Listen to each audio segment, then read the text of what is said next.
اعوذ باللہ من الشیطان الرجیم، بسم اللہ الرحمن الرحیم۔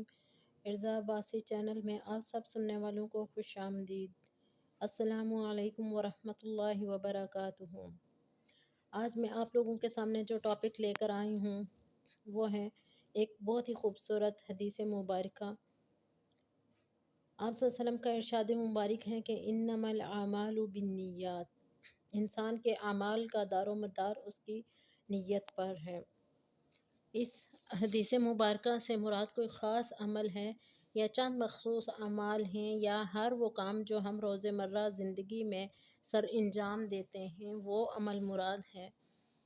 اس سب پر بات کرنے سے پہلے اگر آپ لوگوں نے میرا چینل سبسکرائب نہیں کیا تو پلیز میرے چینل کو سبسکرائب کیجئے، لائک اور شیئر بھی کیجئے اور بیل آئیکن پر بھی کلک کیجئے تاکہ میری ہر نئی آنے والی ویڈیو آپ تک پہنچ سکے۔ اب یہ جو حدیث مبارکہ ہے یہ اپنے الفاظ کے اعتبار سے بہت ہی مختصر ہے، مگر اپنے معنی اور مفہوم کے لحاظ سے بہت ہی جامع اور وسیع ہے۔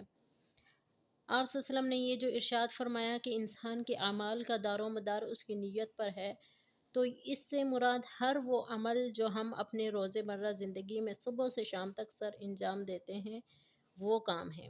مثلاً کھانا کھانا، اگر کھانا کھانے سے پہلے ہماری یہ نیت ہو کہ ہم اچھا کھانا کھائیں، ہم اس لیے کھانا کھائیں کہ ہمیں بھوک لگی ہوئی ہے یا کوئی اور مقصد، تو اس پر ہمیں صرف کھانے کا جو ہے حلال کھانے کا ثواب ملے گا۔ لیکن اگر ہم یہ نیت کر لیں کہ ہم یہ کھانا اس وجہ سے کھا رہے ہیں کہ اس کھانے سے ہمیں جو قوت اور توانائی ملے گی وہ ہم اللہ تعالیٰ کی عبادات کرنے میں صرف کریں گے، تو ہماری اس نیت کے بقدر ہمیں کھانے پر بھی ثواب دیا جائے گا۔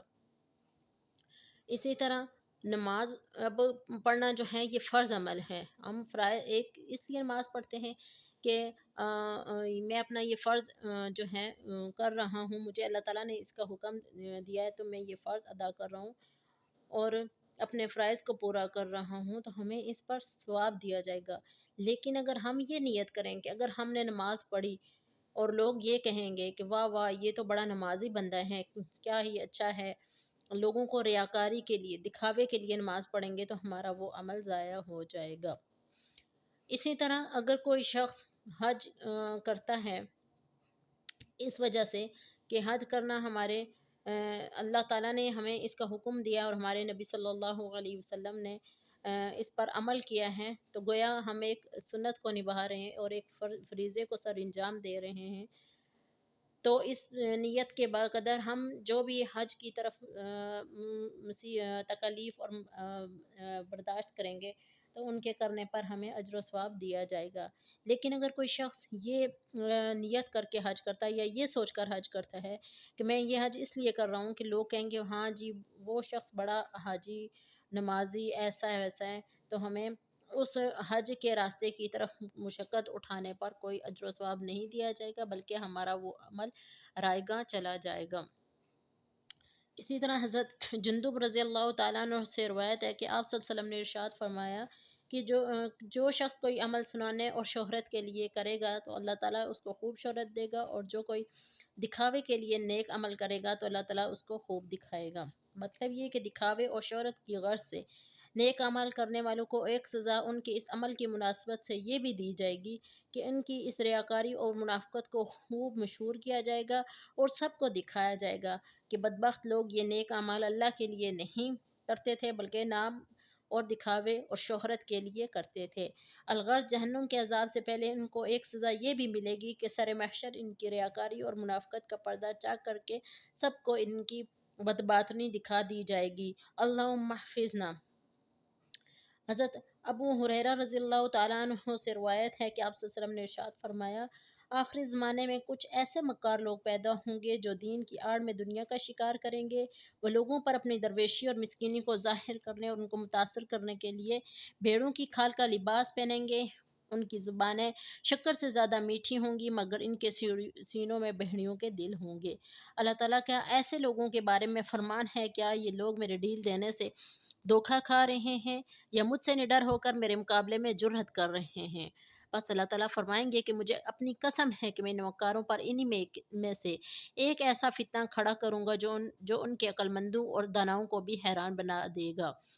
اس حدیث مبارکہ سے معلوم ہوا کہ ریاکاری کی یہ خاص قسم کے آبد و زائدوں کی صورت بنا کر اور اپنے جو اندرونی ان کا حال ہے اس کے بالکل برعکس اللہ تعالیٰ کے نیک بندوں کی سی نرم و شیریں باتیں کریں گے، اور اللہ کے سادہ لو بندوں کو اپنی عقیدت کے جال میں پھانسیں گے اور ان سے دنیا کمائیں گے۔ یہ بدترین قسم کی ریاکاری ہے، اور ایسے لوگوں کو اللہ تعالیٰ نے تنبیہ کی ہے کہ وہ مرنے سے پہلے اس دنیا میں بھی سخت فتنوں میں مبتلا کیے جائیں گے۔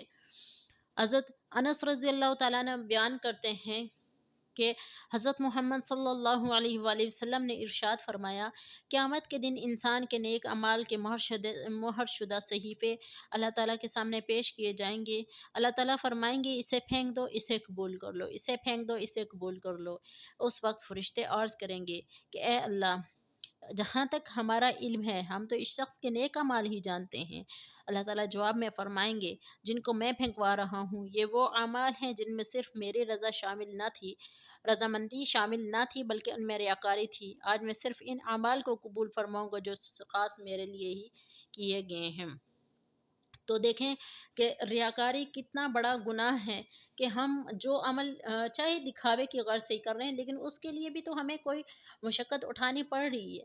بے شک ہم نماز دکھاوے کے لیے اگر پڑھیں گے تو اس کے لیے ہمیں وضو کرنا پڑے گا، اس کے لیے ہمیں پاک صاف رہنا پڑے گا۔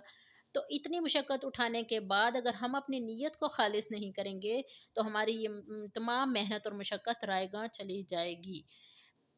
اس لیے انسان کو چاہیے کہ وہ جو بھی عمل کرے، چاہے وہ دینی ہو یا دنیاوی عمل ہو، اس سے پہلے وہ اپنی نیت کو ٹھیک کر لے۔ نیت کو ٹھیک کرنے سے مراد یہ ہے کہ وہ یہ نیت کرے کہ یہ کام جو ہے میں اس لیے کر رہا ہوں کہ اس میں مجھے اپنے رب کی رضا اور خوشنودی چاہیے۔ جیسے کہ گھر کی صفائی کرنا یہ روزمرہ زندگی کی ایک اہم ضرورت ہے، لیکن اگر ہم یہ سوچ کر کریں گے کہ اس سے ہمارا نصف دین پورا ہو جائے گا، ہمارے نبی نے فرمایا ہے کہ صفائی نصف ایمان ہے، تو اس کے کرنے پر ہمیں دگنا اجر و ثواب دیا جائے گا۔ اللہ پاک ہم سب کو عمل کرنے کی توفیق عطا فرمائے۔ حاضر ہوں گی ایک نئی حدیث کے ساتھ، تب تک فی امان اللہ۔